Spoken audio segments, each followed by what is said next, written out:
All right, hello everybody. Welcome back to LiveStream Under the Moonshine. This is episode number 166. Tonight, we're going to be doing part 2 of Asphyxia. We are going to be continuing this game. It just started to get a little bit interesting.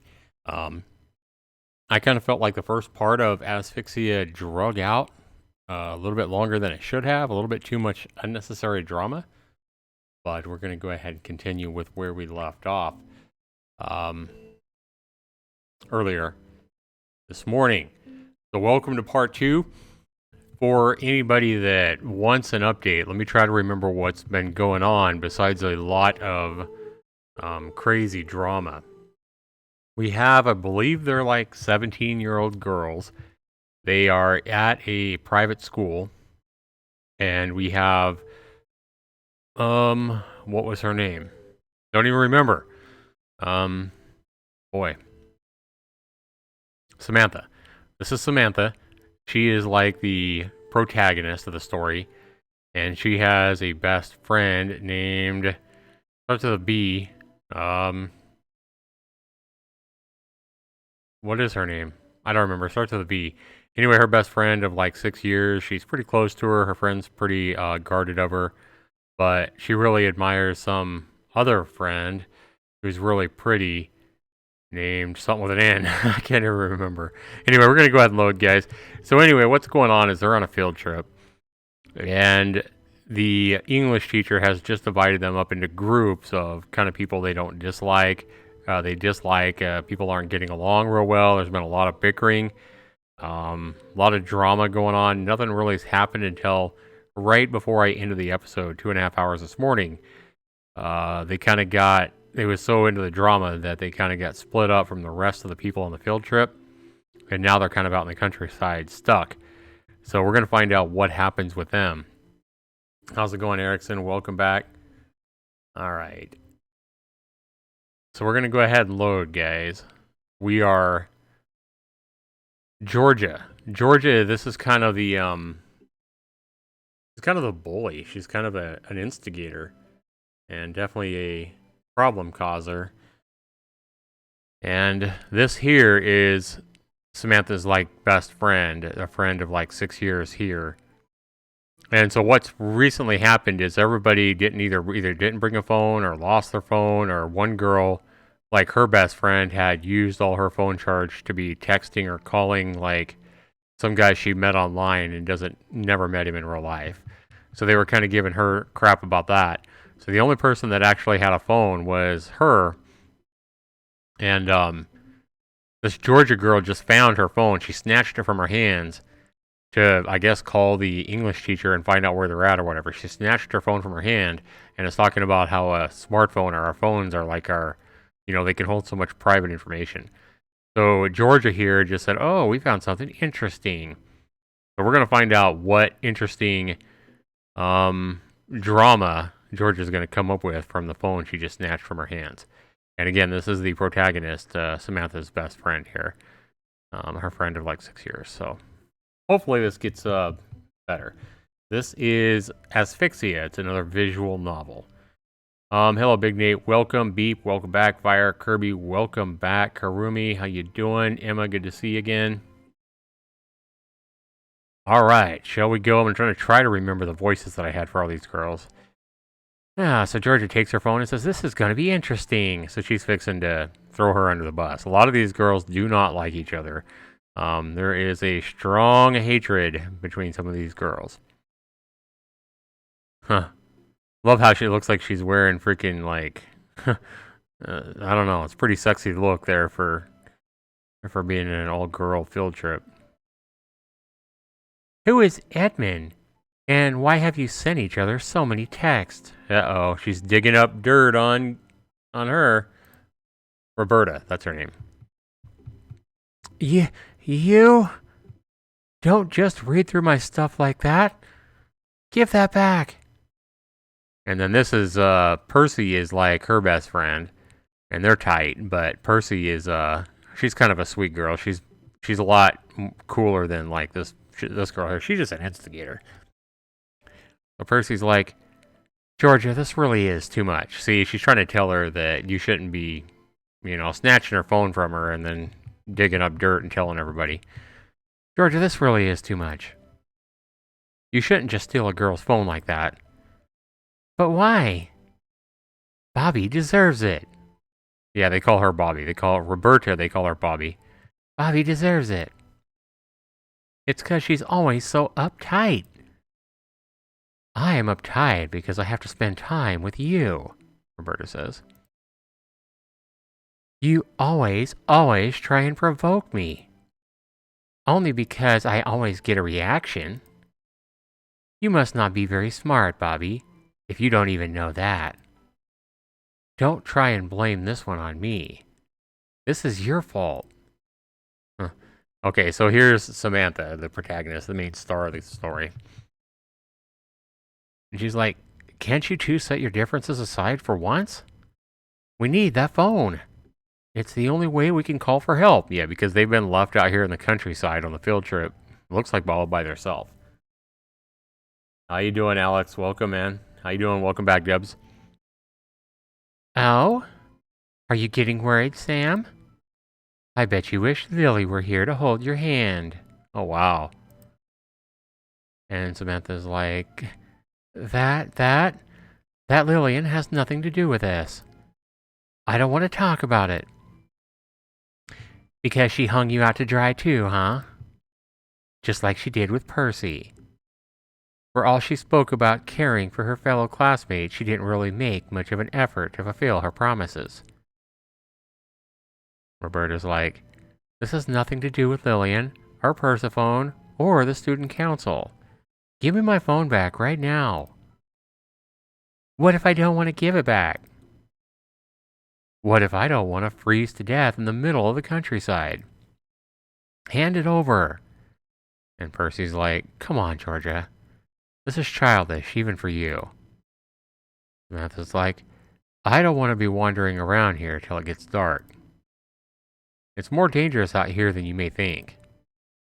Oh, don't act so serious, you guys. I'll give it back. Soon. First, though, Bobby, you have to apologize. Apologize? For what? For being such a sycophant, who makes promises but never keeps them. Then, maybe I'll think about it. And Roberta's like, you really are impossible. Of all the nerve.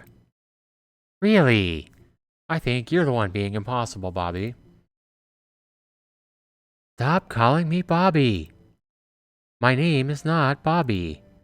Now give me my phone back right now. Roberta reached forwards, trying to snatch her phone from Georgia's hand. Trying to snatch it back. Georgia stepped backwards, trying to hold the phone out of Roberta's reach. A move doomed to failure, really, given Georgia was quite a bit shorter than Roberta was. Roberta's hand collided with Georgia's. If they'd been actors in a movie, that moment of impact would have been a close-up in a close-up in slow motion. Now, Roberta could only watch, eyes wide with horror, as her phone flew out of Georgia's grasp, making an elegant arc in the air.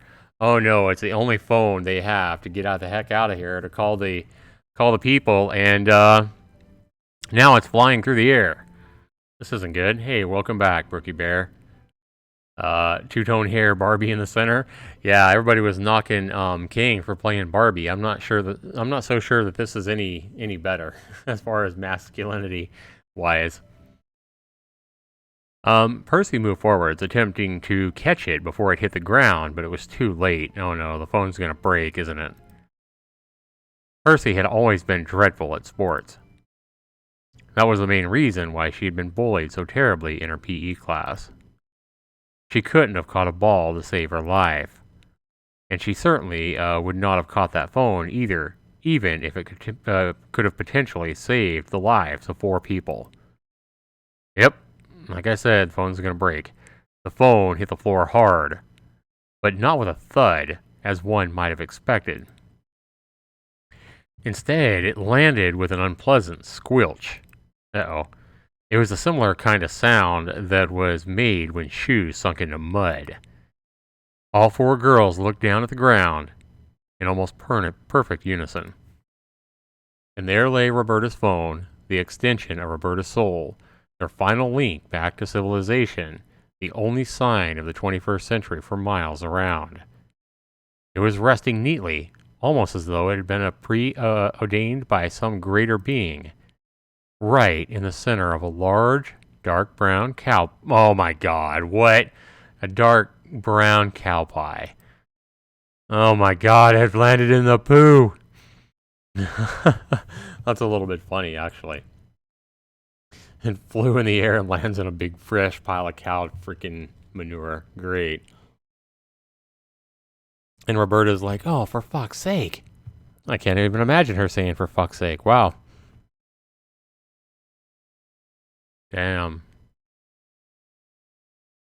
Roberta was kneeling down on the ground, trying to clean the manure off her phone by wiping it on the grass. Oh, I feel bad for her now. She'd been doing so for the last 10 minutes, but the dirt didn't seem to be shifting. The dirt? You mean the poo?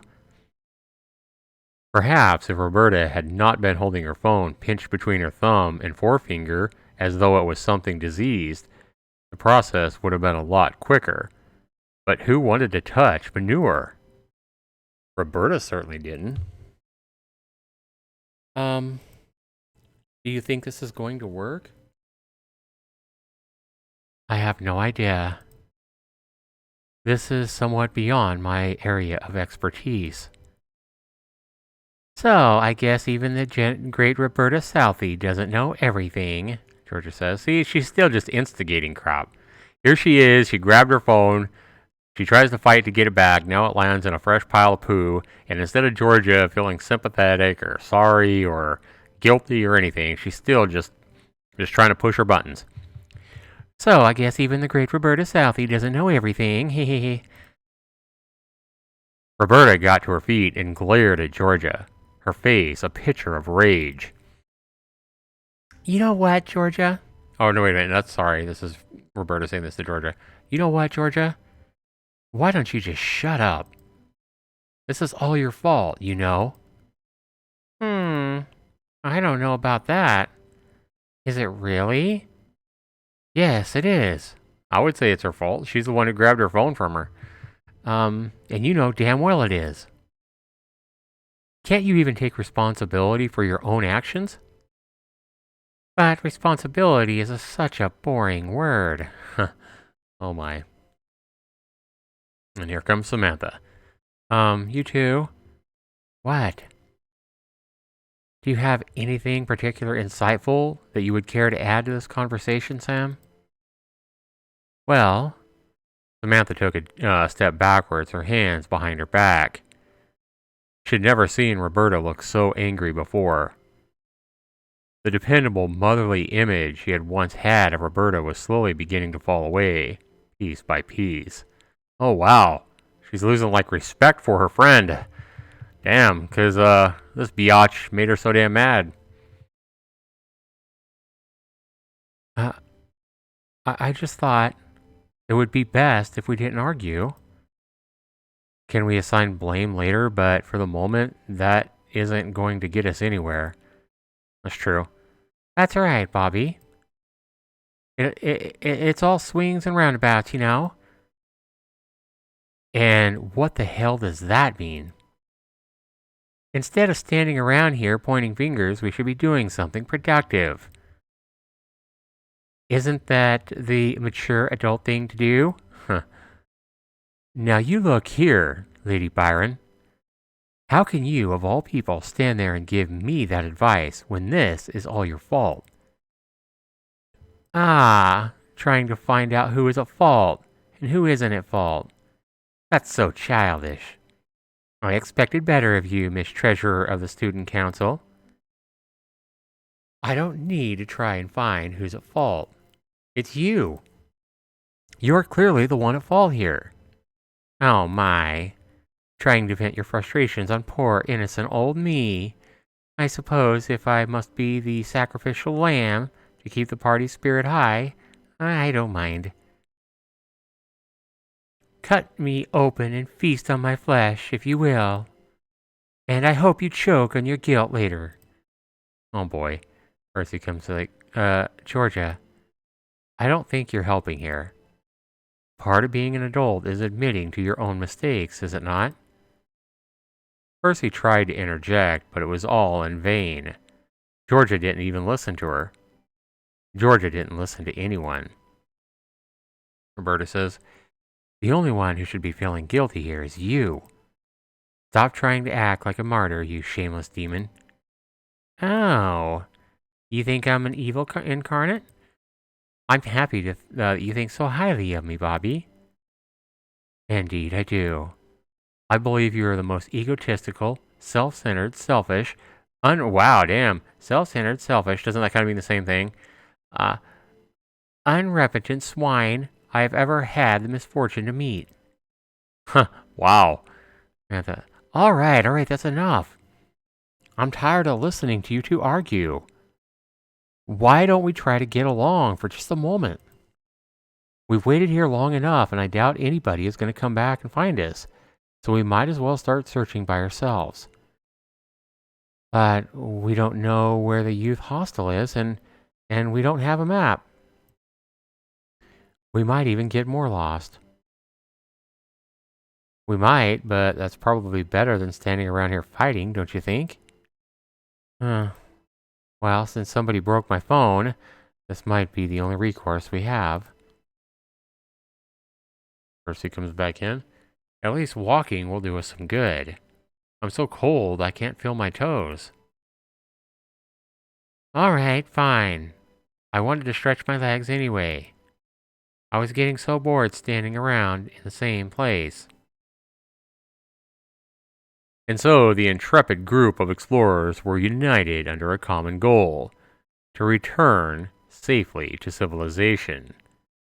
But would they ever be able to make it back alive? Maybe they would, if Roberta didn't snap and murder Georgia somewhere along the way. Huh. Wow. Alright, guys. Who wants to be an adult anyway? Percy says, this tree really does look familiar. That was the fourth time Percy had made the same observation. Samantha knew. She had been counting. Roberta ground her teeth together, pressing one hand against her temple. A vein in her forehead was throbbing. She's really mad. You don't have a headache, do you? What do you think? Isn't that to be expected, given the circumstances? I'm sorry. I know it was a stupid question. I was just trying to make conversation. Well, I hope you will forgive me, Sam, when I say I'm not in the mood for conversation right now. Yes, of course. I'll be quiet. Roberta had been trying hard, very hard, to keep her temper under control this last hour, but it had been boiling, way underneath her strained expression all the same, like lava inside of a volcano. Roberta hated being lost. Oh, we ain't getting the sound. Let me get the sound going, guys. Sorry. There we go. Roberta hated being lost, and she hated being disoriented, and she hated being confused. These were simply not Roberta-esque states of being.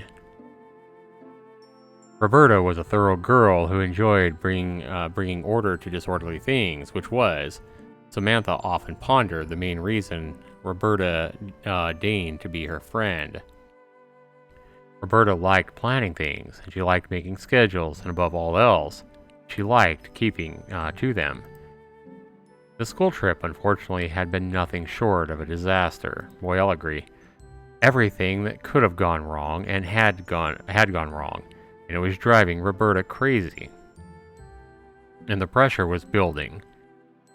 With just the slightest provocation, she was going to snap. And the poor soul who unwittingly provided that provocation was Samantha. Uh-oh. Samantha says, I wish Lily was here. Uh-oh. Oh no. So Lily is the really beautiful girl that that Samantha had some kind of a friendship with. We don't know what happened to cause Lily to not like Samantha, but Lily quit talking to Samantha for like months. But Samantha adores Lily for some reason, and we don't know what happened yet. I assume we're going to find out at some point what exactly happened. But it's all a mystery right now. Angel says, I remember at elementary school, these two girls were eating lunch and a bird pooped on their head and they started screaming. And then their friend walks in and they start rubbing their head on her. What? And she was like, what's going on? And then their friend next to them was all like, a bird pooped on her head. She screamed and they all went to the principal's office. Oh my gosh, Angel. Wow. Yeah, that would not be fun getting pooped on, especially as a teenage girl. So Samantha now says, I wish Lily was here. And I think it kind of bothers her friend Roberta here because Roberta has been her best friend for like 6 years. And probably a little bit of jealousy. I don't know. We'll find out. So anyway, it sounds like this is going to provoke Roberta here. I wish Lily was here. Samantha had not meant to say that out loud. Instead, she muttered it under her breath, more to herself than to anyone else. After their numerous arguments on the subject of Miss Lillian Wordsworth, Samantha knew better than to bring her name up around Roberta, particularly when Roberta was in a foul mood. Samantha might have been what's that word? Samantha might have been masochistic, but she wasn't stupid. What the hell is that word? Some of these words, I don't know, guys. I should know more words than I do. And I think that's one reason I like reading some of these visual novels, because it seems like almost every one I do, it seems like I learn a new word that I never use. Now, I'm sure a lot of you people are like, how does he not know what that word is? But I've never really seen it. So we're going to find out together, just in case anybody out there is like me. I think I've heard this word before. If you call someone let me see how it's pronounced. Masochist, okay. If you call someone a masochist, you either mean that they take pleasure in pain, or perhaps more commonly, they just seem to. Okay, they take pleasure in pain. Masochist. Yeah, I think I have heard that word before. It's just been forever. What is going on with the chat on the screen? Oh, it's, I need to fix it. There we go. Alright, should be fixed, guys. Thanks. So, masochistic. So Samantha might have been masochistic, but she wasn't stupid. So she might have taken pleasure in pain, but she wasn't stupid. Far from it, in fact. But it didn't matter what her intentions were. She had let this small prayer slip from her lips regardless, and Roberta had heard her say, I wish Lily was here. Excuse me, Samantha. Ah? Samantha paused. Roberta had stopped walking. Their walking was probably pointless anyway, given they seemed to have been going around in circles. But the sudden cessation of movement, a break in the status quo, seemed to signify something. Something deeply unsettling. No. Samantha's heart convulsed. It was almost as though it had sensed danger and was trying to eject itself from her body in a self-defeating manner of self-preservation. No. Samantha's like, Roberta? Are you alright? Roberta's like, I believe you've already asked me, Samantha, and my answer now is much the same as it was before. I am not alright. In fact, I am the exact opposite of alright. I have been doing my very best to remain calm despite our adverse circumstances. That is what I'm used to after all. When I am with you, I always have to be the mature one, the responsible one, whilst you are afforded the luxury of whining and complaining. Oh wow, she's just going off on her. However, Samantha gulped. She didn't like the sound of that, however. However, is much like their close cousins, the buts and the becauses, because heralded pleasant news. Never heralded pleasant news. However, I've had enough of it. All you ever do is rely on people. You're incapable of doing anything for yourself. And why are you still thinking about Lillian anyway? I thought she stopped being friends with you. Don't you remember? Because I sure do. You were crying for weeks afterwards, and I was the one who had to hear it all. Oh wow. I was the one who had to deal with it. I've always been there for you, whenever you go through one of your Maldron turns and manic episodes.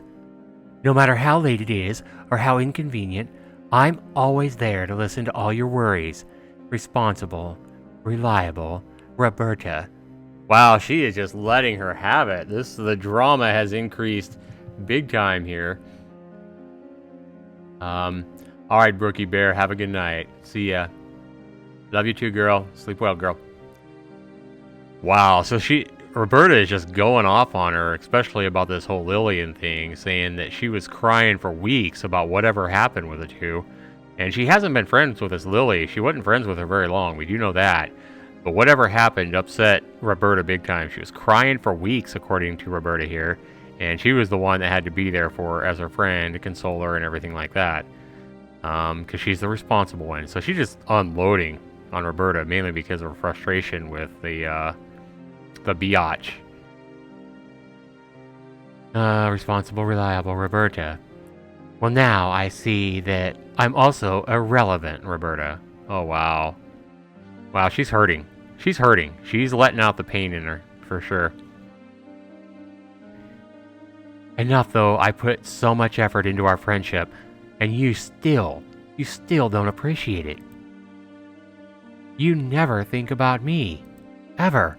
All you do is think about her. Her. If Lillian were to apologize to you, then would you drop our friendship in a heartbeat? You're so fickle, Sam, and you're so selfish, too. I'm just somebody convenient you can turn to for help, but you don't really value me as a human being. It's like you don't even realize I have feelings, too. And I can't believe you're still thinking about her. That you're still so obsessed. You're obsessed with a girl who wants nothing to do with you anymore. A girl who must be far, far smarter than I evidently am, because she realized you were a pain long before I did, and so refuses to put up with you anymore. Well, I'm through with it. I don't want to babysit a stupid girl desperate to get her heart trampled on anymore. If you want to be hurt by Lillian, then go ahead, be my guest. But don't come crawling to me when it all blows up in your face again. If you want to be hurt by Lillian... Okay, yeah. Oh, she says I'm sick of it. Don't come crawling back to me when it all blows up in your face yet again. I'm simply sick of it. Wow, she just unloaded on her ass, didn't she? Wow. Samantha's, like, without words. Samantha stared at Roberta, her eyes wide, struck dumb. For a girl who was fairly talented at arranging words in accessible, intelligent ways, her exam results said as much.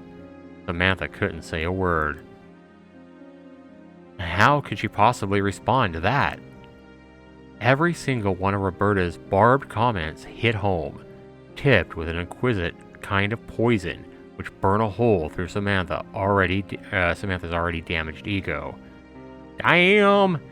Although that barrage of insults had come in a mad rush, expelled from Roberta's mouth as though it was something disgusting and shameful, it had been too clearly articulated to have been born from a momentary burst of anger. True. A lot of truth in that. We can tell by this. This is pain that Roberta's been holding on to for a long time. Yeah, she's been holding on to these feelings and this pain for a long time, and she just unloaded. She just unloaded on poor Samantha here. Roberta did not do spur of the moment, not even now, and as she stood there, hair windswept, face flushed with rage, Her fingers clenched into a fist. Even after she had shouted so hard, her vocal cords threatened to tear her words to tear. Wait a minute. Let me read this again. Even after she had shouted so hard that her vocal cords threatened to tear, her words had not been unprecedented or unmediated. Roberta had meant what she had said, down to the very last syllable. So, those words struck home. Those words were from the heart. Those words hurt. I mean, I don't even know these people. These are like fictional characters in a freaking visual novel, but yeah, I mean, those words hurt me to read. Maybe I'm actually liking this visual novel better than I thought, because this is definitely better than it was in the whole first part to me. Maybe the first part was building it up. I don't know. All right. Erickson says, "Are you gonna stream in the morning?" Yeah, probably. I'm not gonna finish this tonight, I don't think. I saw that I didn't watch any of it, but I saw that somebody else had done a full read of Asphyxia. And from just looking at where I was, I found basically where he was and where I am. And it seemed to me that I probably got about 3 to 3.5 hours left from when I started tonight. So, yeah, I'm probably going to read about half of what's left tonight and then finish it tomorrow. So, maybe Samantha had been pushing it too far these last few weeks. Now, Roberta didn't even want to be her friend anymore. Just like Lillian before her. Oh, wow. I don't know. I think she has too much. I think she cares about Samantha way too much to not be her friend anymore. I think she's just letting it out. I don't know. We'll see. Anyway, once people grew to know Samantha well enough, they began to realize Samantha's cheerful smiles and self-facing barbs were all for show. She could be funny, yes, and charming too, but underneath it all, she was a neurotic, anxious, and perpetually troubled. And it was just too much for most people to deal with. So, that was it. Roberta hated her. Roberta hated her? Really? They've been friends for far too long. How many of you guys really believe, even if you're just tuning in the first time tonight, how many of you guys really believe that Roberta hates her friend here? Even after that outlash. How many of you guys really believe that Roberta hates her friend Samantha here? Put a 1 in the chat if you guys believe that, put a 1 in the chat if you guys believe that Roberta actually hates her. Because I think that's how she's feeling. Put a 2 in the chat if you believe she still loves her. 2 in the chat if you think she still loves you. Let's get some responses, guys. What do you guys think? You guys are here. You guys are listening. 2 in the chat if you believe that she still loves her friend. 1 in the chat if you actually believe that she hates her now. I'm going to go get some coffee, guys. I'll be right back.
Alright, I'm back, guys. Alright, so we got a couple of, we got Erickson saying, too, she believes, Erickson believes that Roberta still loves her friend. Emma says, I don't believe it for a moment. I think Emma means 2. Taylor doesn't really know. He says 1 and 2. Hey, Craig, how you doing? So the drama has definitely intensified here. It suddenly got interesting. For whatever reason, I think this game suddenly got interesting. Welcome, Craig. Good to see you again, man. Hey, Taylor, welcome. So that was it. Roberta hated her. Maybe she had hated her for a long, long time, and she'd just been too polite to tell her. Wow. Well, at least she knew now. That was good, wasn't it? Nice and refreshing. Wow, she just feels horrible about that outlash. The truth was a beautiful thing. It should have been, if only it didn't hurt so much. Samantha sniffled. The thing I love about these visual novels, guys, I think one thing that I really like about them is not do a lot of them only tell good stories, but the artwork is really pretty to look at. But I mean, and so many of these visual novels as well, they really show emotions well. These artists that draw these things show emotions. I mean, you can look at these eyes, guys. Look at these eyes. Tell me you cannot see the hurt in these eyes. I mean, even in her eyes too, you can see hurt. But especially right here in Samantha's eyes, that you can see hurt in her eyes. And I mean, to be able to draw that is amazing to me. I think it is anyway. Who else can see the hurt in her eyes here? Can you guys see that? Put a 1 in the chat if you guys can see the hurt in their eyes. To me, that's amazing that some of these people that draw this stuff are so good at drawing emotion on these faces.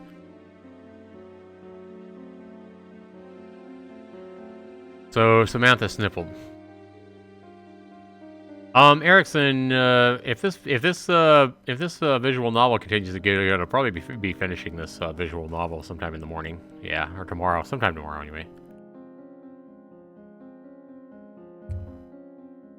I don't know, we'll see. Yeah, you guys can see it. Okay. I want to make sure I wasn't the only one. So Samantha sniffled. It took her a few moments to realize, oh, she's crying. She didn't even realize she's crying, but those words would hurt. I mean, if you had a friend for 6 years who was your best friend, and she said those words that she just unloaded on her, that would cut deep. It would definitely cut deep. It took her a few moments to realize that she was crying. Her tears, hot and salty, dripped down her cheeks, cooling fast from the cold wind. There was no remorse to be had. Not from Lillian, and not from Roberta. Not even from herself, either. She couldn't refute Roberta's claims. It would be impossible. She knew Roberta was telling the truth. She was a pain and a burden. Maybe she shouldn't have gone on this trip to begin with. Maybe it would have been better if she would have spent those 2 days holed up in her bedroom, all alone, lying under a duvet, and with her eyes closed, pretending to be dead. That way, she wouldn't be able to be upset anymore. That way, she wouldn't be able to be upset anyone.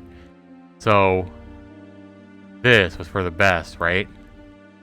It would make everybody happier. Tears the size of a penny. Tears the size of penny pieces dripping down her cheeks. That's some pretty bad tears. Come on. Tears the size of pennies? Come on. Dripping down her cheeks. Samantha just turned and she ran. Ah, shucks. You can see the tears? Yeah, for sure.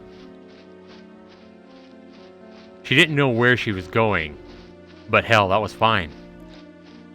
She hadn't known where she was beforehand anyway, and anywhere, absolutely anywhere, would be better than being with Roberta, being scrutinized under her cold, passionless gaze, which held not a single shred of love, not a single shard of compassion. If only she could run away from herself, too. But that was the one thing she knew she could never do, no matter how quick her stride, how furious her footsteps. She couldn't outrun her own mind. Damn. It just got real, guys. It just got real. And this Georgia bitch is the one that started the whole thing. Wow. So I guess she saw it. Georgia whistled. Now, that was something else. I felt like I was in the middle of a soap opera.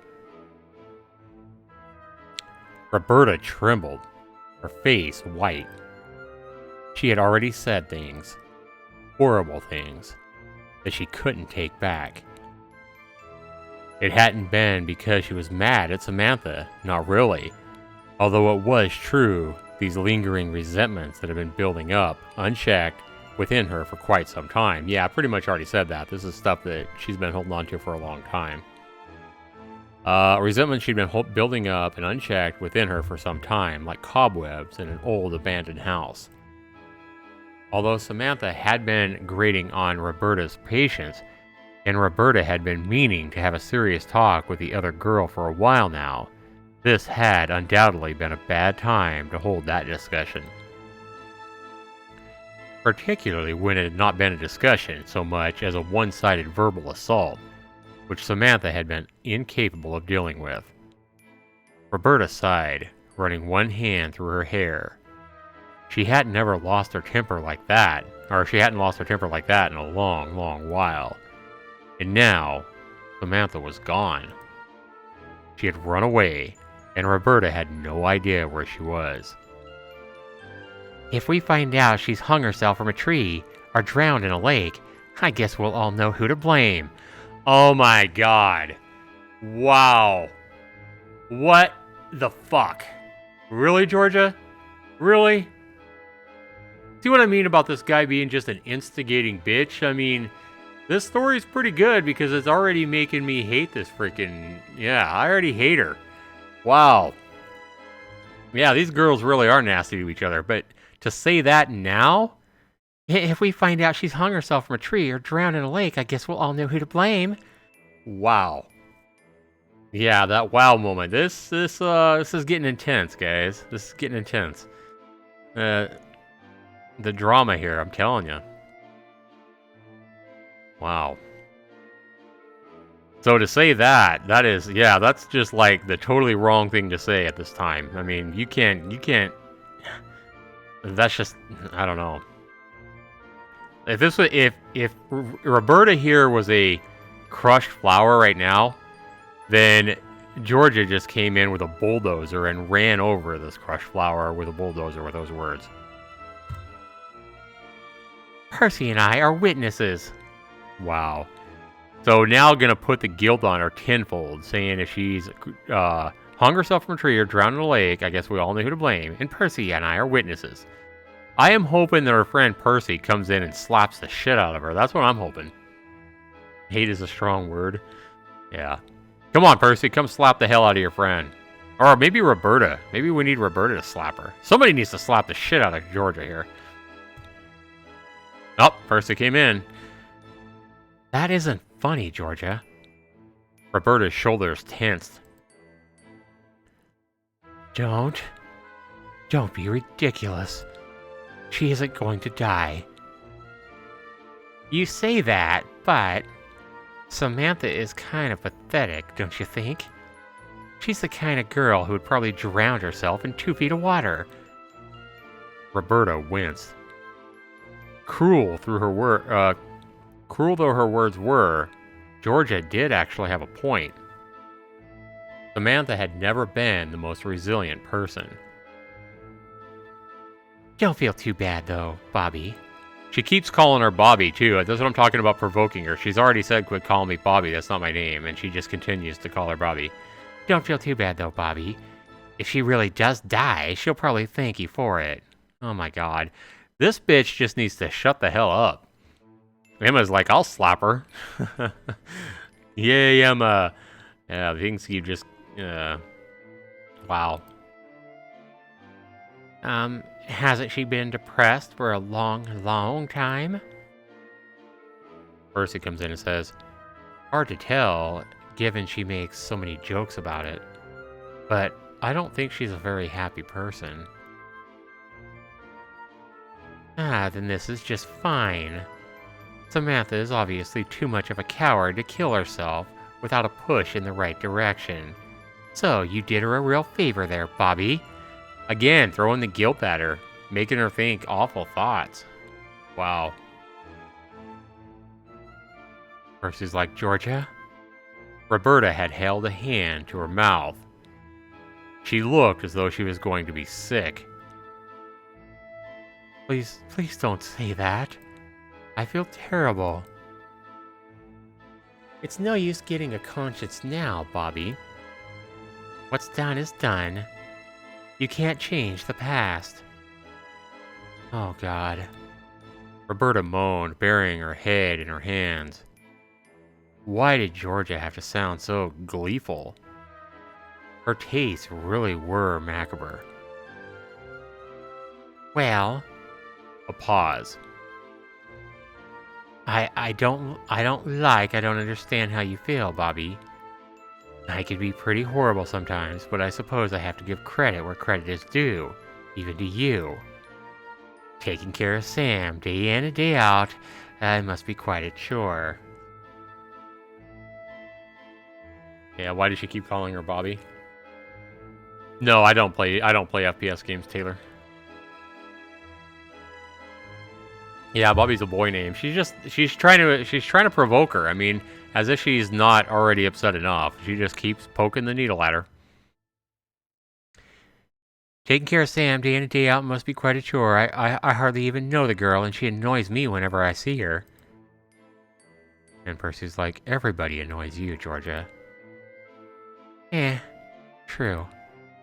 But I guess I think it's somewhat impressive that you have been able to stay her friend for such a long time, Bobby.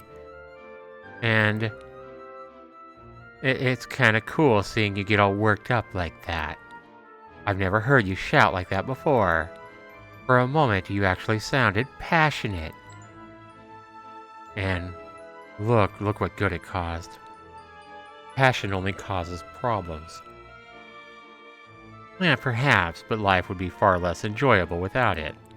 It suited you well. I don't know about that. I do.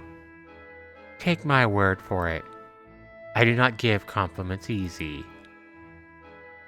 And, I guess since this whole thing was kind of my fault. Oh, she said, I guess this whole thing was kind of my fault, so I'm sorry. Roberta let her hands fall from her face. A small, tentative smile began to tug at the corners of her lips. Maybe Georgia wasn't that bad after all. Well, Roberta says, thank you. Wow, she's even got a little smile. What the hell? This is like an evil witch. What are you smiling about, Roberta? Come on, you're nicer than that, Roberta. Come on, Roberta. You've been a friend too long. Don't start siding with this biatch. Oh my God, I'm getting into this. What the heck? Kind of like what I do to you, Zax. Poke the needle. Oh my God, Emma. Alright, you're in school, bye. Why does it say live stream under the Moonshine with Zaxtor99 number 166? Because that's what I call my nightly streams here, Dr. Rainbow. So Roberta's thanking her. Well, I'm thank you. I can't believe this. I can't believe Roberta's now thanking her. This is nuts. Just one crazy thing after another here. No problem. I'm beginning to get a little worried, though. Worried? You? I hardly believe it. Well, there's a first time for everything. I've been thinking. Georgia placed one hand underneath her chin, pondering. If Samantha really does die, do you think I would be an accessory to the crime? Oh my God. Instantly, any goodwill Roberta may have felt towards Georgia was snuffled, like a candle being blown out. Well, thank God for that. You're not sorry at all, you two-faced liar. Beep beep. But before Roberta had a chance to continue her tirade, she was silenced by an electronic jingle emitting from her pocket. It was her phone. Her poor, much-abused phone. It was working again. Well, thank God for that. Alright, so Samantha, she ran as fast as her legs could carry her. She didn't know where she was going, and she didn't care. She just wanted to get away, to escape.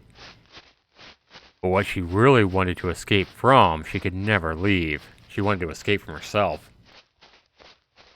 How could she part with her own mind when her mind made her who she was, diseased though it may have been? It wasn't possible. The wind ran through her hair and stung her cheeks, painting them red. A sharp metallic taste filled her mouth. Saliva rose to her throat, sharp and bitter. She tried to swallow it down, but this only made her feel worse. Her stomach hurt. It felt like a small monster was nestling inside of her, tearing at her insides with its sharp claws and serrated teeth. She winced, coming to a halt by a large tree. She pressed one hand against its bark, a comforting, solid presence, and doubled over, the other hand held against her stomach. Tears gathered in the corner of her eyes, salty like sea air. Samantha never seemed to run out of tears. Aww. She was like a banshee. She could just cry for hours, and she didn't even need a reason to. Aw, poor girl. She's got such a big heart. Anybody that can cry that much is definitely pretty sensitive. I feel bad for her. I mean, I know she might be a fictional character, but I feel awful for Samantha. Who else feels awful for Samantha? Put a 1 in the chat. Put a 1 in the chat if you guys feel awful for Samantha like I do. So, she never runs out of tears. She could cry for hours and didn't even need a reason to. Well, she's definitely got a reason to cry now. Sometimes she broke down while doing the most mundane of tasks, balling her socks or brushing her teeth, and she had no idea why. One day, perhaps she would cry so much she would float away in a sea of her own tears, just like Alice. Wow, the irony, guys. The irony. I just got through. If I hadn't just read Alice in Wonderland, guys, I just got through reading the rest of Alice in Wonderland last night. And, you know, I had never read Alice in Wonderland. How weird that the very next visual novel I read, she talks about if she cried anymore, she'd float away in a sea of her own, just like Alice. Definitely talking about Alice in Wonderland. How Alice was floating in her own sea of tears where she met the rat. That's interesting. That's so weird. Maybe she'd be happier like that. She had always hated living in London. Samantha's stomach churned. The unpleasant aftertaste of those highly caffeinated energy drinks was coming back to haunt her. Roberta had been right. She shouldn't have drank so much. Why has she drunk so much? And again, she was drinking energy drinks, guys, for anybody that knows. She's not drinking alcohol. It was because she didn't know her own limits. She shouldn't have felt this bad, though. She hadn't even drunk any alcohol. Exactly. This was pathetic. She was pathetic. Kingdom Raid! Oh, we got a King Raid! King! How you doing, buddy? Welcome, Raiders. Alright, let's go ahead and pause for a minute, guys. Let's talk to some of these Raiders. We got Ivan, we got Ryan, we got Shamika, Ezra, Teacup, Hunter, Boy the Pumpkin, Leonaise, Tekinator, Fightum, BB5521, Mash Stars, good to see you, buddy. Tylay Tan, hopefully I pronounced your name right. Aussie Bloke, Mind Me Minimally. Welcome, Raiders. Welcome, King. Good to see you, man. Wow. 65 people watching now. 64 people watching now. Oh my gosh, guys. This is crazy. Welcome, Raiders. Let me go ahead and refresh because I'm showing still 9 people watching here. Alright, my YouTube is not catching up. King, how you doing, man? I didn't check, King, but I heard you were playing Barbie. Ezra J has just subscribed. Welcome, Ezra. Thanks so much for subscribing, bro. Welcome to my stream. Thanks so much for subscribing and being a new Zaxtorian. Jonathan, Magical Pudding, welcome back. Good to see you again. Teacup. Steven, welcome. Thanks for the raid. Kang says Barbie is love. Yes, I heard that you were playing Barbie. Several people were mentioning that you were playing Barbie, King. And the irony here is that I am continuing a visual novel that I just started recently. And the funny thing is I was like, it's really girly, kind of like Barbie. And this morning when I was reading it, I was like, oh my God, this is nothing but drama. This is, I wasn't really knowing if I was liking it very much, but I just started reading the second part of this. It's actually getting pretty interesting. I'm actually hooked now. I want to find out what happens. So this game started off really, really boring, like, a Lifetime movie network with nothing but drama. But now tonight, in the second part, it's gotten pretty damn interesting. I don't know why. Maybe I should be playing with Barbies too. Maybe I'll have to play Barbie next, just like you, King. Alright, guys. Pete, welcome. Whitepaw, welcome. Maryland, welcome all you King Raiders. Thanks so much for being here, guys. Thanks for the raid, King. Appreciate it as always. Every time you raid me, you bring all your awesome subscribers and viewers with you. And I appreciate the attention, bro. You are awesome, King. If you guys haven't checked out King's channel, King does a lot of different games, a lot of Dead by Daylight, but he plays a lot of cool games. Very cool guy indeed. Check out King if you guys haven't checked out King. He's definitely chill, and he's definitely one cool cat.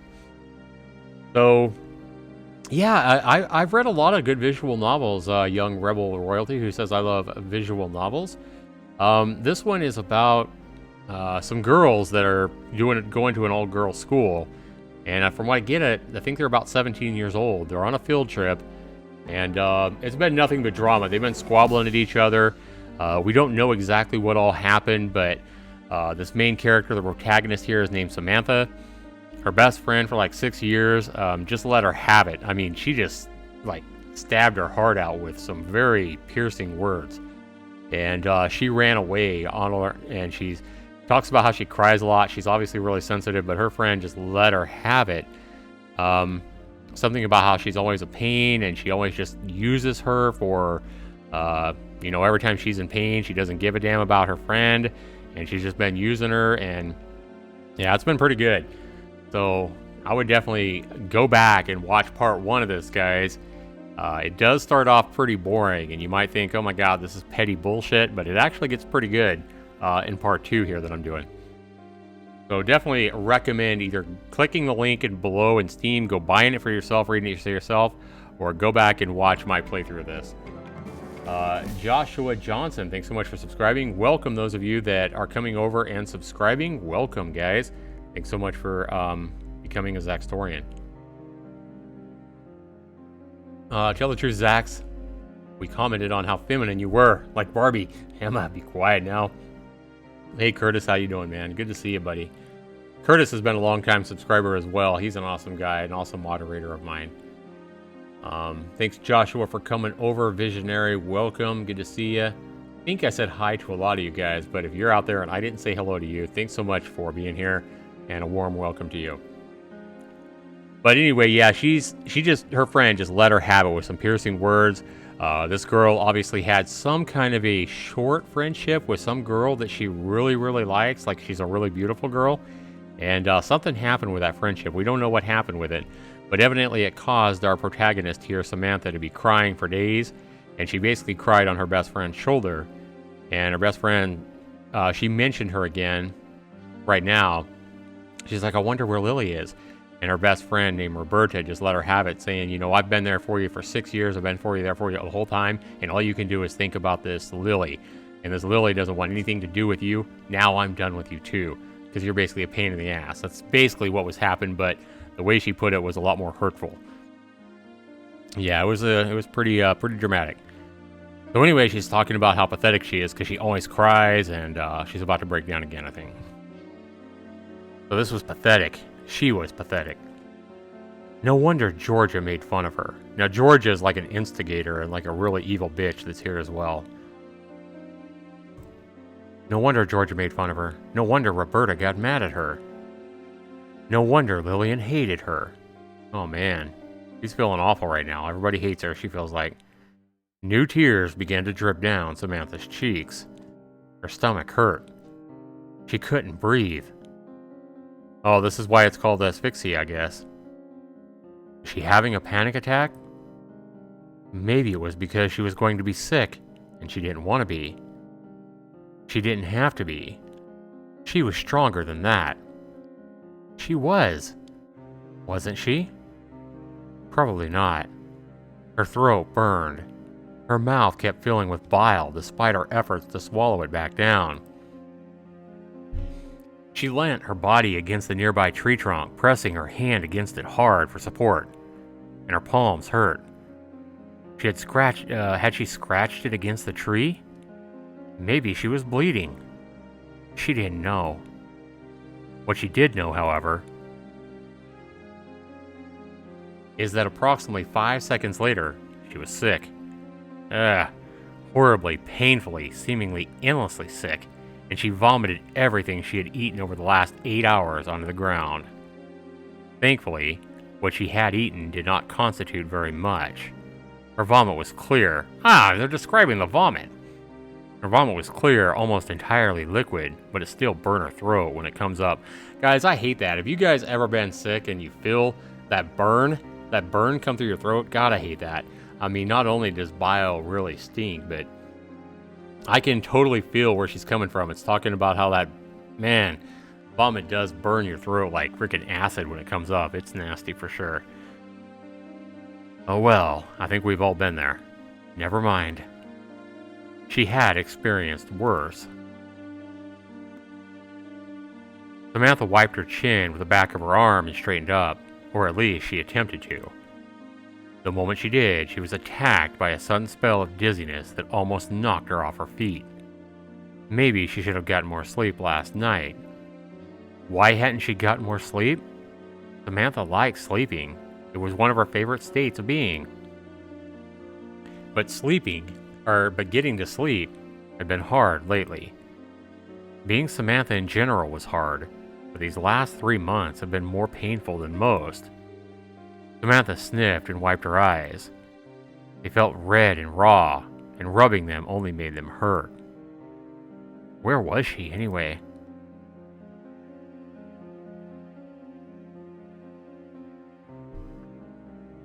Yeah, acetone burn. That's right, Curtis.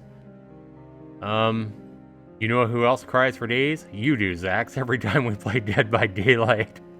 Oh my god, Emma. Shush, you brat. Emma is such a troll.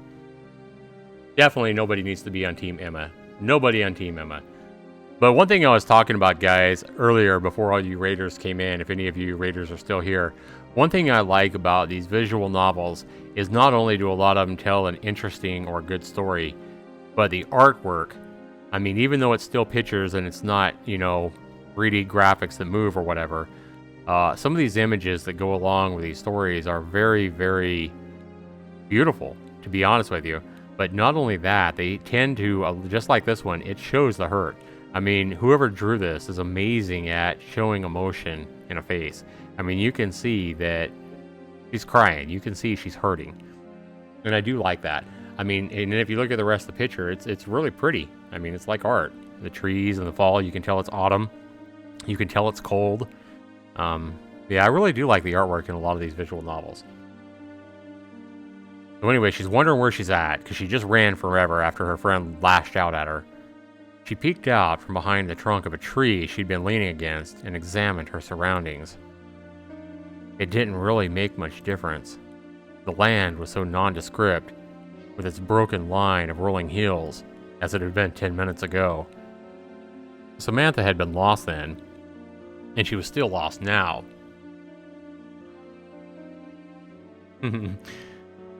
Not Team Emma, and Emma cries.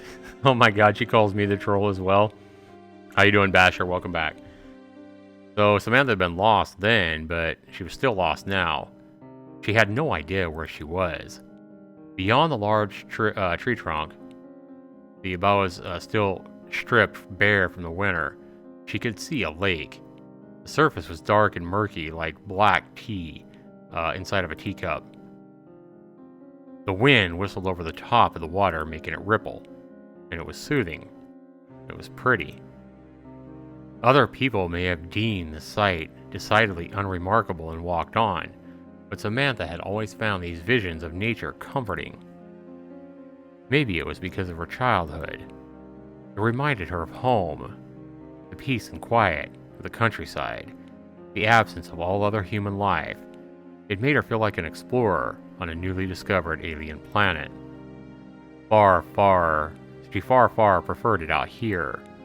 It was much nicer than living in the city. Being alone, surrounded by trees, even trees that were recovering from a particularly cold winter, the boughs gnarled and naked, was comforting. If she really did die here, maybe that wouldn't be so bad. She'd prefer dying here, out in the open, surrounded by the smell of the dirt, the earth, and the wildflowers, than back in her tiny room in London. If she died in London, she would have no peace. Her soul would be besieged by countless others who had met similar fates, alone in apartments with no friends or family, and she would become one of the many, another statistic in a nameless, faceless sea. In the countryside, she could be herself. She could be Samantha. When she died... is this foreshadowing, guys? I'm starting to wonder if this is some foreshadowing. When she died, she wanted to die here. A lot of these stories, a lot of novels have foreshadowing, basically where they give clues of what's going to happen if you don't know what foreshadowing means. Something tells me that this might be some foreshadowing here. I hope Samantha don't die. But when she died, she wanted to die here. As it soon turned out, Samantha would not be given the chance to curl up and will herself out of existence. Not this time. Oh, wow. Is this, Lily? Remember how she talked about how she couldn't take her eyes off Lily, the girl that had turned her shoulder from her months ago when they had a friendship? Who is in the water here? Is this Lily? It's gotta be. The small, secluded spot wasn't quite as secluded as Samantha had first thought. There was somebody else there. Samantha could see, out in the distance, a distinctly humanoid figure standing in the lake. Even from a few feet away, with her back facing her, Samantha could tell this person was beautiful. Their long, blonde hair, fluttering in the breeze, attested as much. Although the sun was muted, hidden behind a thick layer of gray clouds, what little light that was able to filter down to the ground seemed to be directed around this single figure, so that her cornflower hair shimmered. I can imagine that. I can imagine the sunlight flickering and hitting her hair perfectly and making it glimmer like a golden, looking like gold. I can definitely imagine that. Zax is my slave, Emma says. 3:23 in the morning. Zax hasn't put me to sleep yet. I keep hoping. Oh my god, Emma. That's because you're too into the story. You're too into the drama. As clever as his name. Just let him think otherwise. Oh my god. So, who is this? Is this Barbie? You king people, is this Barbie? Tell me. This could be Barbie. I think it's Lily, but who knows? Maybe it's Barbie. The mystery girl seemed completely at ease with her surroundings, as though she belonged there, and she was one with the landscape itself. Samantha felt as though she was staring at a canvas, and this girl was a part of it. To remove the girl from the scene, you would need to cut a hole out of the lake itself, leaving a vast scar of abject nothingness running through the countryside.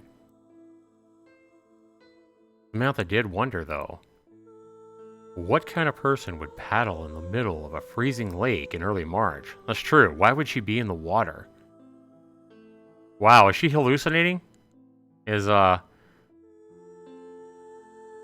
Samantha hallucinating this? Why would a girl be in the middle of a lake as cold as it is? They've already talked about how cold the wind was.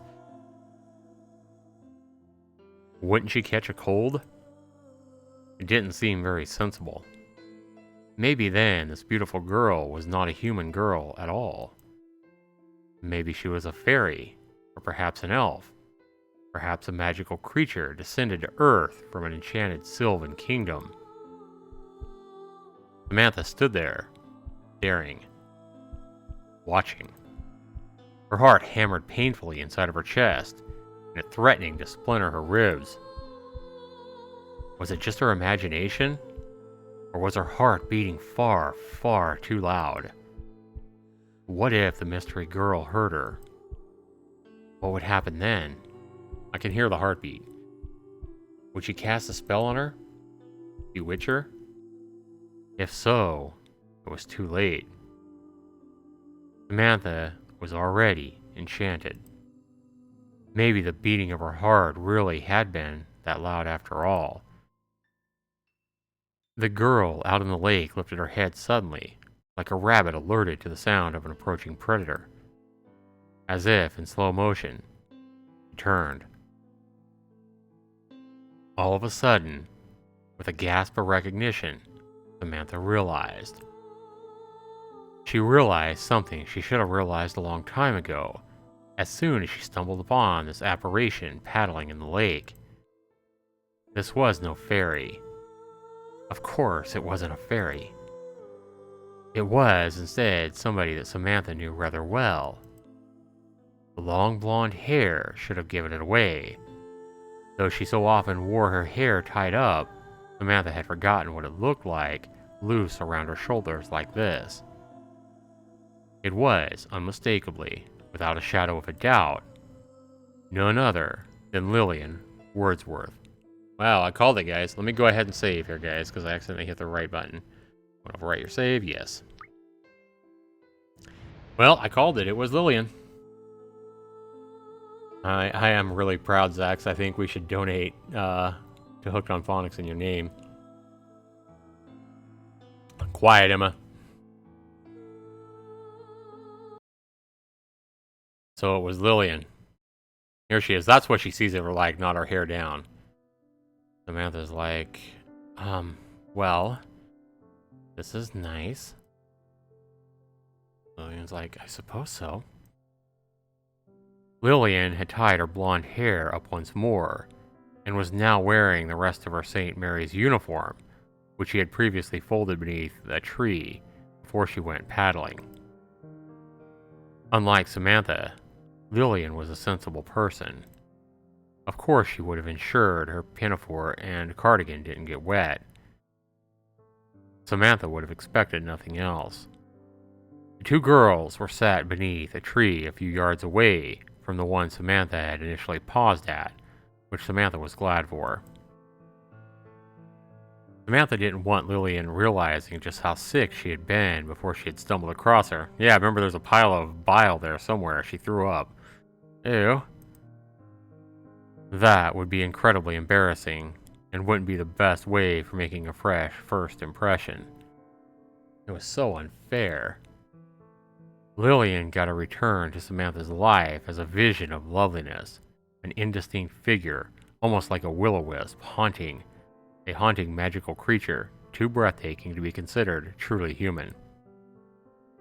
Samantha, on the other hand, must have looked like a wreck.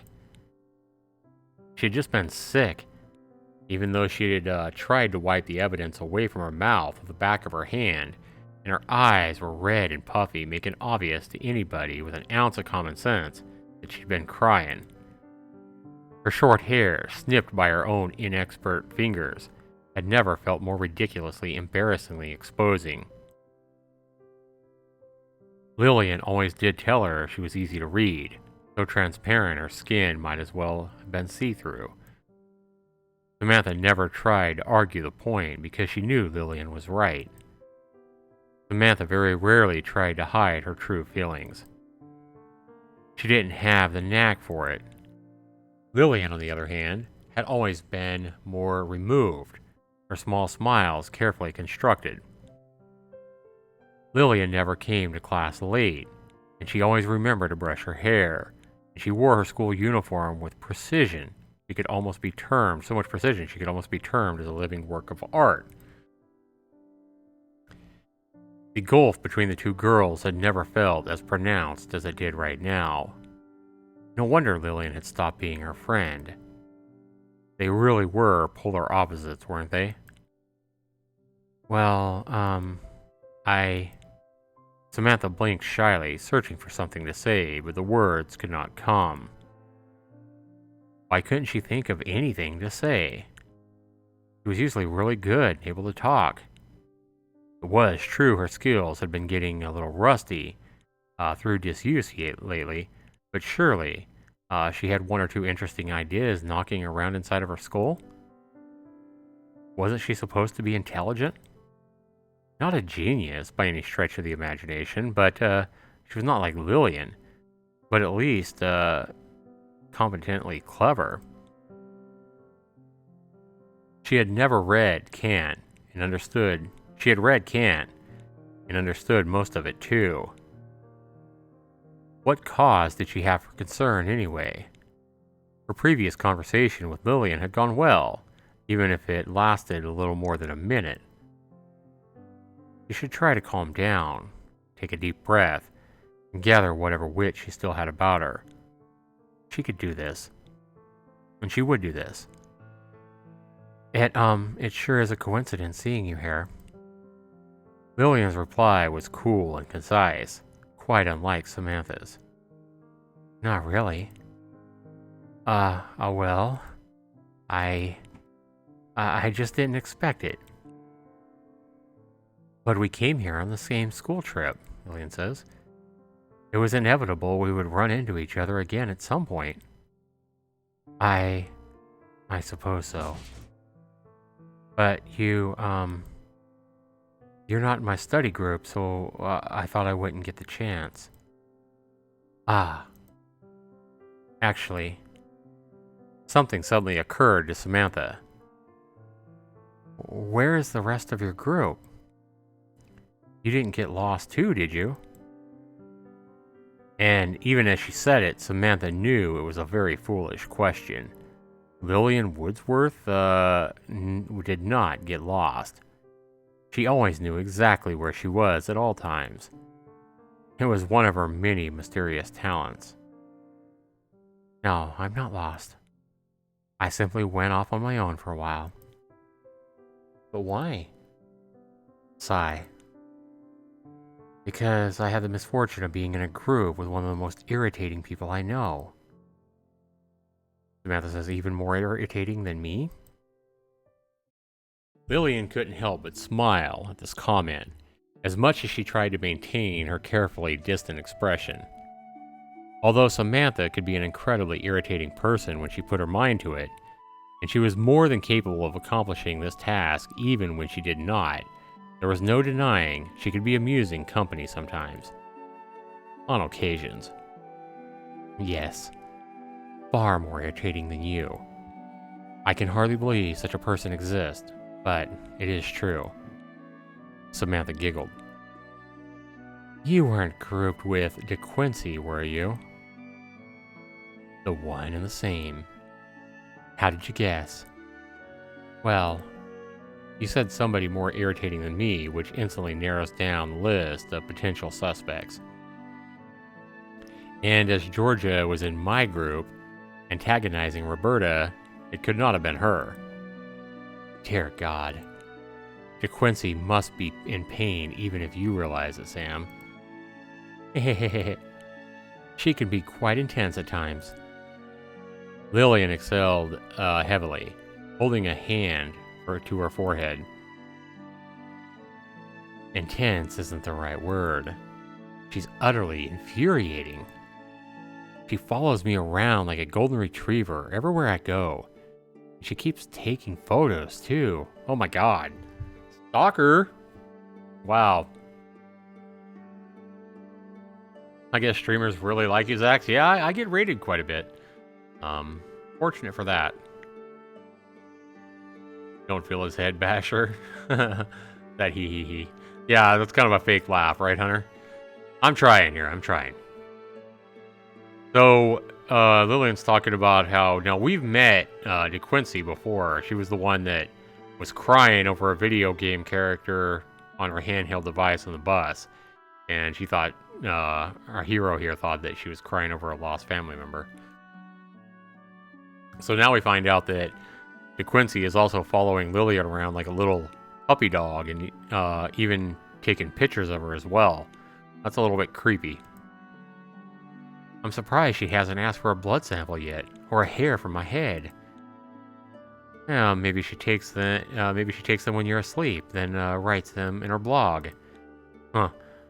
Oh, please don't remind me about her blog. How could I not? It was so incredible. I think about it at least every day. I'm sure she posted enough personal information about me on there to warrant a restraining order. Samantha's like, well, at least she had good taste. Oh wow, complimenting the Lily. At least she had good taste. She clearly recognizes you're a genius. She's a big, big fan of your poetry, you know. I know, and I'm somewhat proud of my writing was able to make such an impact on somebody, but when it's at the expense of my own privacy, it does become somewhat unsettling. Well, I think she's taken that down that blog now. Are you sure? Well, I did ask her. I didn't think she would listen to me, but given she never seems to listen to anybody, but it seemed to work. How are you able to get rid of DeQuincy anyway? She's so devoted, I'm surprised she didn't just follow you here. Well, I'm not particularly proud of my actions. Oh? Does that mean you did something underhanded, Lillian? I simply did what needed to be done. If I had not extricated myself from the situation, I fear I could have done some things I would later come to regret. You can try to dress it up however you want, but you're only making me more and more curious. Just what exactly did you do? Well, I may have bumped into her whilst we were walking, quite accidentally, of course. Of course. And because of this purely accidental, unavoidable event, she may have fallen over and twisted her ankle. Oh, wow. You bumped into her so hard that she made her fall and twist her ankle? Damn. Well, that would explain why she didn't follow her, I guess. Whoa. Samantha whistled, impressed, despite herself. She must have fallen pretty hard. Hard enough. Does that count as assault? Oh, it wasn't assault. I already told you it was an accident. I feel a great deal of remorse about it. Yes. Though Samantha found it amusing, this was a rather unexpected news. Lillian was usually too disaffected to allow other people to get under her skin like that. DeQuincy really must have been annoying her, for her to resort to violence like that. Though Samantha's own relationship with DeQuincy was rather complicated, she was not sure if she could commend Lilia's actions. Was she going to let Lillian get away with such an underhanded act? Berate Lillian or agree with Lillian? Wow. I don't know. I need some help from you guys. What do you guys think I should do? Lillian's scary. Should we let her get away with it because she's so beautiful and because Samantha obviously feels so strongly for her? Or should we dare berate Lillian for what she did? Agree? Greg's saying we should agree with her.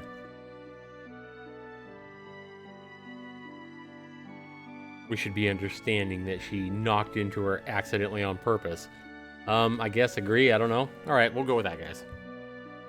Agree with Lillian it is. So she just laughs. Well, she probably deserves it, given how often she harasses you. Lillian's like, indeed. I'm surprised I didn't do such a thing sooner. I don't think you should make a habit of that, though. It would tarnish your reputation. True. Lillian's like, don't worry about my reputation. I will endeavor to keep such behavior to a minimum. Samantha giggles. She could not help herself. She had never known Lillian could be so devious. Lillian looked at her for a few moments, Her lips pursed, expression carefully blank, and she too started to laugh. And after De Quincey had that most unfortunate fall and tragically twisted her poor ankle, I offered to find a teacher and inform them of the accident. Like the good Samaritan I am. Oh my god. She's trying to find the teacher. She left trying to find the teacher. I don't believe that for a second. Smith was like, "You mean you ran away?" "Oh, please don't make me sound please don't make me sound so irresponsible. It was not running away. I did not run away from my problems." Well, the irony here, huh? So Lillian handled her problem and got away from the situation to get out of there, where Samantha had ran as fast as she could from her problem, and she couldn't stand up to it. She couldn't stand up to her friend Roberta unleashing on her. So one of them's cool and collected and handles everything, and one of them can't handle anything without running and breaking down into crazy rivers of tears. And so Lillian says, "Yeah, I don't run away from my problems." Samantha giggles at this. "I never realized you were so shameless, Lillian. I thought you were a stickler for the school rules, being the head of the student council and all." "I am, but some rules must be bent to preserve the peace. That is how democracy works." Samantha's like, "How corrupt. It's no wonder George is so disillusioned with you. I thought you said you were going to help us poor students when you became the head of the student council, not oppress us with brute force." Georgia is disillusioned about everything. She is even disillusioned about being disillusioned. "I have no desire to cater to fools who wish to cause trouble for the sake of it." True, that's a good point. Did she really try to sneak a bear into her dorm? She tried to argue on behalf of it, and so passionately, too. I was almost moved to tears. "And yet you say it with such a straight face." I was being sarcastic." Samantha reeled in surprise, her eyes wide. "You? Sarcastic? But isn't sarcasm the lowest form of wit?" Some situations are so ridiculous that they deserve nothing more than sarcasm." "You becoming awfully conservative in your old age." "Oh, don't be so facetious. I am only a couple of months older than you." "Ow." Samantha winced, pressing a hand against her forehead. Did Lillian really have to flicker? Those in power always punched downwards, didn't they? Or in this case, flicked. Lillian flicked her. Lillian's fingernails were carefully groomed and filed to perfection, unlike Samantha's, which were a little more than bitten stumps. Being flickered by Lillian's far superior fingernails, even in an act of a playful jest, was quite painful. And yet, even so, Samantha couldn't help but smile. She could hardly believe it.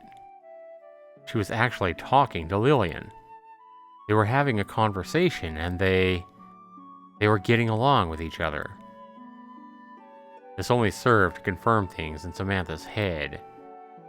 Being by Lillian's side really was where she belonged. Without Lillian, Samantha just couldn't smile. She couldn't laugh. She could hardly even speak. For the last 3 months, Samantha had felt like the mermaid from that fairy tale. She had been unable to talk, and when she did, nothing had sounded quite right. Her own voice had grown softer and softer by the day, until she hardly even recognized it as hers anymore. But now that she was with Lillian, conversation came so easy to her. She felt more assured of her words, and though they were truly did belong to her, and she meant every single thing she said.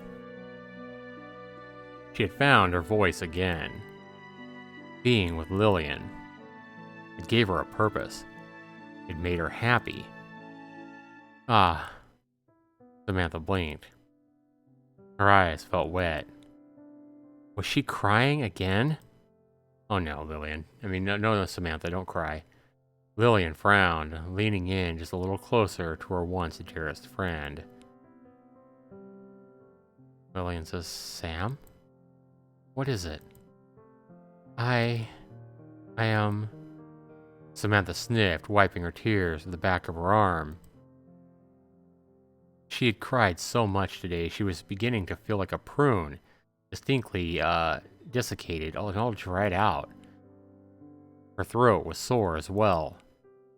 Inwardly, Samantha cursed herself. She had only just managed to reconnect with Lillian, and she was already spoiling it. She just couldn't let herself enjoy the moment, could she? Like a Puritan, she always had to throw the things that made her happy away. She was making herself look weak, stupid, pathetic, and she couldn't stop herself, because that was what she really was. She was weak. She was stupid. And she was pathetic. And she couldn't stop crying. I'm sorry, Lillian. I just feel a little overwhelmed, that's all. Overwhelmed? Why? Was our talk about my corrupt conservative policies really that depressing? No, that isn't it. Then what? I don't know. I can't really explain it. Well, you can try. But... A sigh. We have been through this before many times, Samantha. How can I ever hope to understand how you feel if you never even try to explain it to me? Although De Quincey seems to revere me as some kind of goddess, I cannot read minds, and I won't be able to help you unless you enlighten me. But I thought it was because I kept trying to enlighten you, as you put it, that you... Lillian raised an eyebrow at this. That I what? You... Samantha bit down on her lower lip. Her shoulders trembled. She did not want to talk about last Christmas. Merely thinking about it was painful. Why had their conversation become so serious? Samantha did not cope well with serious things. She far preferred frivolity, and mainly because she herself rarely had cause to feel happy. What was she going to say? Confide in Lillian? Or try to change the subject? Well, I think I'm going to make this choice, guys, because, I mean, it sounds like Lillian has already told her that many, many times she's tried to read her mind. You know, I mean, she couldn't read her mind, that Samantha really needed to open up and talk to her. And that might be the reason that they, quit being friends. So I think I'm going to choose that she needs to confide in Lillian. Not only that, I'm curious what's going on here. So I think she needs to confide in Lillian, or hopefully she can if I choose this. So we're going to go ahead and choose confide in Lillian and see what happens, guys. She knew the following words were going to be painful, but how could she continue to sit there, conversing with Lillian, without bringing this subject to the light?